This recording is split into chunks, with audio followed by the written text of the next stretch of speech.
আজ আমরা যাব দীঘাতে। মানে এবছরে দীঘায় যায়নি এমন মানুষ খুব কমই আছে, বাদছিলাম আমি। তো আজকে আমিও চলে যাচ্ছি। দেখো বাসে উঠে গেছি। আমাদের বাসটা ছাড়ার কথা ছিল 8টার সময়, কিন্তু ছাড়তে ছাড়তে সে কম বেশি লেট হয়ই। এখানে আমাদের 10:30 বেজে গেছিলো। আর এই যে দেখো সব বাসে উঠে পেরেছে। এখন এই টাইমটা যেটা আমি ভিডিও করছি, এখন রাত 1:30 বাজে আর বাস প্রচণ্ড রানিংয়ে চলছে। তো আমরা সকালবেলা দীঘাতে নেমে গেছিলাম 5:30টার দিকে। তো আমি একটুখানি ঘুমিয়ে নিয়েছিলাম, কারণ সারা রাত ঘুম হয়নি। তো আমি ভাবলাম একটুখানি ঘুমিয়ে টুমিয়ে রেস্ট করে একেবারে সকালে একটুখানি পরেই যাব সমুদ্রের ধারে, আর সূর্যোদয়টা পরের দিন দেখব। তো আমি ঘুমিয়ে টুমিয়ে ফ্রেশ হয়ে এখন মোটামুটি 9:30টার সময় যাচ্ছি। মানে 5:30 থেকে 9:30 পর্যন্ত আমি ঘুমিয়ে নিয়েছিলাম, কারণ সারা রাত ঘুমাইনি, যার জন্য চোখ টোকগুলো একদমই মানে বসে গেছে, দেখার মতো হাল ছিল না। আর এইখানে না প্রচণ্ড রোদ ছিল। এখন একটুখানি মেঘ মেঘ দেখাচ্ছে ভিডিওতে, কিন্তু সারাদিনটা প্রচণ্ড রোদ ছিল। সবাই বলে দীঘাতে গেলে কালো হয়ে যায়। এটা আমার সেকেন্ড টাইম যাওয়া, অবশ্যই কালো হয়ে যায়। কিন্তু এই যে একটা আছে না, যে সমুদ্রে চান করাটা তো আছেই, প্লাস এই যে টানা রোদটা গায়ে এসে পড়ে, এতে গায়ে প্রচণ্ড পরিমাণে ট্যান পড়ে। তো কি বলবো, আমি সমুদ্রে নামিনি। আমি যে 3 দিন ছিলাম তার মধ্যে একদিনও চান করিনি। আমার মেয়ে ছিল, ও ডাঙায় খেলা করছিল, তো ওকে পাহারা দিচ্ছিলাম। আর ওই রোদটা এসে পুরো গায়ে বসে মানে সত্যি প্রচণ্ড পরিমাণে কালো হয়ে গেছি আমি। আর প্রচণ্ড ঢেউও ছিল। সকালবেলা তো কোনো রকম নামতে দিচ্ছে না, পুলিশের গার্ড ছিল। আর দেখতে খুব ভালো ছিল। আমরা উঠেছিলাম নর্মালি নিউ দীঘাতে, আর ওল্ড দীঘাতে আরও বেশি ঢেউ। ওল্ড দীঘাতে চান করাটা আমার মনে হয় যেন প্রচণ্ড রিস্কি হয়ে যায়, কারণ ওইখানে না জায়গাটা পুরো প্লাস্টার করে থাম থাম মতো করা। ওখানে একটা ঢেউতে যদি মানে স্লিপ করে পড়ে যাও, তো একদম পুরো সমুদ্রের জলে গিয়ে পড়বে। ওঠাটাও খুব কষ্ট। তোমরা অনেকে দেখেছো সেই ভিডিওগুলো, মানে দীঘাতে যখন সিজনের সময় যে ভিডিওগুলো মানুষের ছাড়ে। আর এটাতে নিউ দীঘায় ছিল, মানে পাথরের উপরে বসলে তুমি পড়ে গেলেও কিন্তু পাথরে বেঁধে যাবে। আর ওল্ড দীঘাতে সেটা হয় না। তো আমার মনে হয় যেন ওল্ড দীঘাটা একটু ভয়ে, আর প্রচণ্ড ঢেউ আছে ওল্ড দীঘাতে, মানে অনেকটা পাড়ে উঠে যায়। আর এখন মোটামুটি কটা বাজে, মানে 10টা 10:30 মতো বাজে।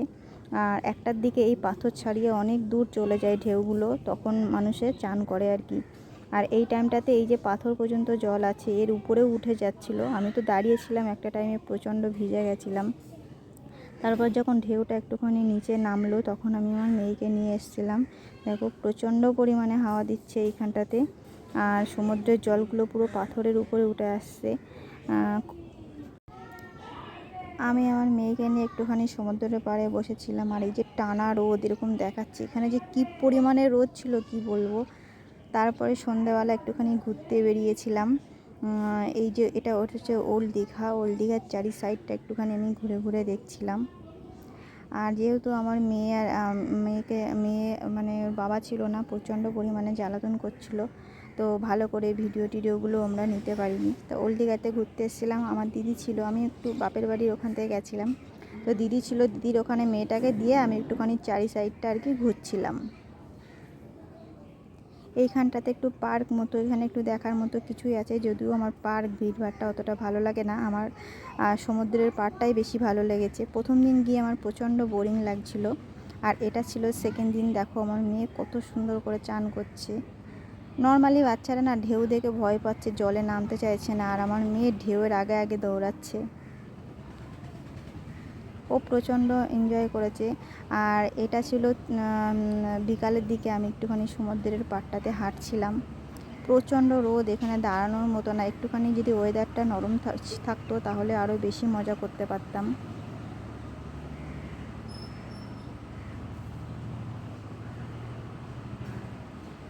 তো এখানে রোদটা একটু গায়ে তো প্রচণ্ড লাগে, যেহেতু হাওয়াটা চলে বলে বেশি ভালো লাগে। সমুদ্রের পরে প্রচণ্ড হাওয়া, দেখতেই বুঝতে পারছো চুল টুল পুরো সব উড়ে যাচ্ছে।